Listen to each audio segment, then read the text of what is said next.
नाना पाटेकर ने किया जवान को, पठान को और गदर टू को क्रिटिसाइज। यस दोस्तों, ये खबर बहुत फैल रही है। अपने वैक्सीन वॉर के प्रमोशन के वक्त उन्होंने एक स्टेटमेंट दिया था कि आजकल ऐसी फिल्में भी चल रही है जो ब्लॉकबस्टर पे ब्लॉकबस्टर जा रही है और पब्लिक के पास अब कोई ऑप्शन ही नहीं है कि कोई फिल्म देखे। तो लोग यही मजबूर कर रही है मेकर्स भी कि ऐसी ही फिल्म बनती रहे और चलती रहे। तो उनका जो एक तंज था, वो टॉन्ट, वो हाल ही में देखी हुई है मैंने। एक फ़िल्म जो अभी रिलीज़ हुई है, बहुत तगड़ा कर रही है इनडायरेक्टली। वो जवान के लिए उन्होंने तंज मारा, पठान के लिए भी मारा उन्होंने, और गदर टू के लिए भी मारा। उनका स्टेटमेंट के अनुसार उनका ये कहना था शायद कि ये भारत पाकिस्तान वाली फ़िल्म है या फिर गवर्नमेंट को अब्यूज़ करने वाली फ़िल्म है। ओवरऑल यही हम देखते आए हैं और ऐसी ही फिल्में आजकल चलती है, ऐसा उनका कहना था। अब इसमें कुछ लोगों ने उनके साथ दिया है, कुछ लोगों ने उनको क्रिटिसाइज़ किया है। अब आप मुझे पूछोगे कि उन्होंने सही बोला है या नहीं बोला है, तो उस बारे में मैं इतना कह सकता हूँ कि वो उनका पॉइंट ऑफ व्यू है। दूसरी बात ये भी है कि फ़िल्में अगर चलती है, हाँ, एक बात से मैं भी एग्री करता हूँ कि उन्होंने ये बोला है कि पब्लिक के पास अगर चॉइस ही नहीं है, तो पब्लिक जब आपके फिल्मों की जो स्क्रीन से वो लगभग 80-90% वही फिल्में लेती है, तो पब्लिक के पास 2-2 महीने के लिए ऑप्शन ही नहीं रहता है, क्योंकि यही फिल्में 1-1 2-2 महीने चलती है, ऐसा उनका कहना था। तो इस बात पे मैं भी एग्री करता हूँ कि जो लोग कभी ज़्यादा फिल्में देखते नहीं है थिएटर्स में, पर उनको कभी कभी अगर हॉलीडे मिलता है, पर जब वो लीस्ट देखते हैं बुक माई शो पे, तो उनको अगर यही फिल्में देखी दिखेगी जो एक्चुअली 1-1 1.5 2-2 महीना, पठान तो 3 महीना लगभग चली थी, तो भाई इनके पास क्या ऑप्शन रहेगा। ये भी मैं एग्री करता हूँ कि पब्लिक ये फिल्में देख नहीं रही है, क्योंकि फिल्में बन रही है और पब्लिक बिजी भी होती है, हर फिल्म नहीं देख सकती है। तो जब बड़े एक्टर्स कोई फिल्में बनाते हैं, तो पब्लिक वो देखना पसंद करती है, पर उनके पास चॉइस ही नहीं है, तो वो मूवीज़ हिट हो रही है, ऐसा उनका कहना था, जो मैं एग्री करता हूँ समहाउ। के टॉपिक्स से बढ़ के तो ये कुछ नहीं कर रहे, क्योंकि प्रैक्टिकली देखा जाए तो इंडिया पाकिस्तान पे भी बहुत सी फिल्में बनी हैं, और ये गवर्नमेंट वाला, ये तो गब्बर इज़ बैक वगैरह टाइप की भी फिल्में बनी थी। जो जवान में जो कुछ दिखाया वो कुछ नया नहीं दिखाया। 2015-16 में गब्बर इज़ बैक आई थी, बाद में 19 का इलेक्शन हुआ था, कुछ हुआ तो नहीं था और होगा भी नहीं। ऐसे फिल्मों से नहीं चलता है भाई। फिल्मों में भाई ये लोग तंज वंज मारते हैं, इनके पास बेसिक नॉलेज नहीं रहता है, तो ये मैं एग्री करता हूँ।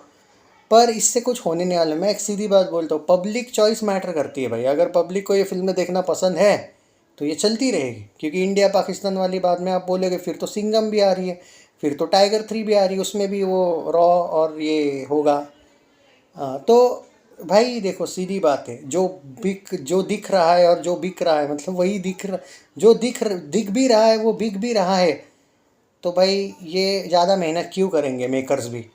मैं तो बोल रहा हूँ कि ये भारत पाकिस्तान वाली अगले साल भी कुछ फिल्में आएगी, क्योंकि अभी एट प्रेजेंट वही चल रही है ना। तो देर इज़ नो, ये उनका भी कोई क्रिटिसिज्म, वो उनका पॉइंट ऑफ व्यू था। मैं उनसे 100% नहीं एग्री करता हूँ, पर उनसे एक मामले में मैं एग्री करता हूँ कि पब्लिक के पास अगर चॉइस ही नहीं होगी कि कुछ और भी देखे, तो भाई यही फिल्मों के कलेक्शन होते ही रहेंगे। इसमें कोई आश्चर्य भी नहीं है, क्योंकि जो जवान का देख रहा हूँ मैं, 90% स्क्रीन कैप्चर करके अगर वो मूवी बनी बैठी है। कभी कभी क्या होता है, जो मूवीज़ के शोज़ कम हो जाते हैं ना, कभी कभी कुछ जो जैसे गदर 2 के शोज़ कम हुए, लेकिन किसी को वो देखने का टाइम नहीं मिल रहा होगा, क्योंकि और टाइमिंग है। कुछ जगह पे दोपहर का 3:30, कुछ जगह जगह पे 4:40 के शोज़ हैं।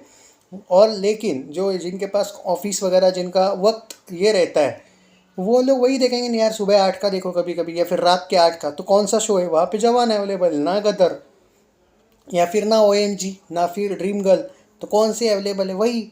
तो भाई यही चलेगा। जो मैं एक बात बोल रहा हूँ, इससे इसके बाद अगर ये प्रोड्यूसर्स को हिट होना है ना, तो भाई क्लैश ना हो। दूसरी बात, अगर क्लैश होता भी है तो जिसके पास पैसा है वही जीतेगा। वो डायरेक्टर प्रोड्यूसर अब बॉलीवुड में नहीं रहेंगे जो कम पैसे में बजट में फिल्में बनाते।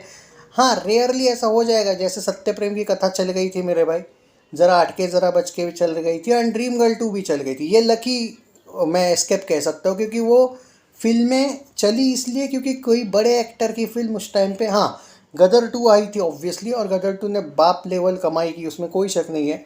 पर जैसे जवान आई तो 4-5 मूवीज़ आगे पीछे निकल गई थी।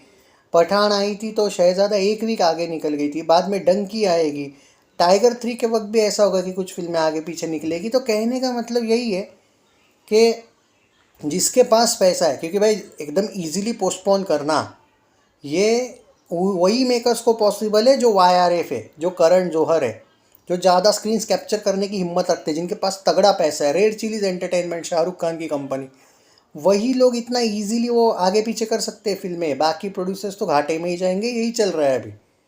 तो जो ज़्यादा स्क्रीन लेगा, जो कॉरपोरेट बुकिंग करेगा, मैं सच बोल रहा हूँ, सब एक्टर ने करना चाहिए कॉरपोरेट बुकिंग। क्योंकि वैसे आज अगर आप चाहते हो कि आपकी फिल्में 300-400 करोड़ 500 करोड़ करे, आज वो नहीं होने वाला है भाई नॉर्मल बुकिंग के साथ, सीधी बात है। तो मैं तो भाई सभी एक्टर्स को बोलूँगा, किसी एक एक्टर को कोसने से अच्छा है ये है कि सभी एक्टर उस लाइन में लग जाए। पर इसमें लॉस होना पॉसिबल है, और इसीलिए मैं बोलता हूँ कि कॉरपोरेट बुकिंग से वो डायरेक्टर प्रोड्यूसर को वैसे फ़ायदा होता नहीं है उतना ज़्यादा, वैसे देखा जाए तो ये इसीलिए तो जो बड़े प्रोड्यूसर डायरेक्टर है वो करना बहुत इजी उनके लिए, पर बाकियों का बहुत मुश्किल है फ्यूचर। और मैं बॉलीवुड में वही बोल रहा हूँ कि अगर यही करते रहोगे ना, सिर्फ 3-4 प्रोड्यूसर डायरेक्टर जिंदा रहेंगे बॉलीवुड से, बाकी के सब ऑटोमेटिक कट लेंगे और सिर्फ बड़े एक्टर्स ही चल पाएंगे। क्योंकि अगर आप विकी कौशल या किसी और की फिल्मों को कॉरपोरेट बुकिंग दे देते हो तो भाई वैसा होने नहीं वाला है। तो इसमें बॉलीवुड का नुकसान है प्रैक्टिकली। देखते हैं भाई आगे क्या होता है। ये उनका जो पॉइंट ऑफ व्यू है, मुझे लगा मैं आपके साथ शेयर करूँ।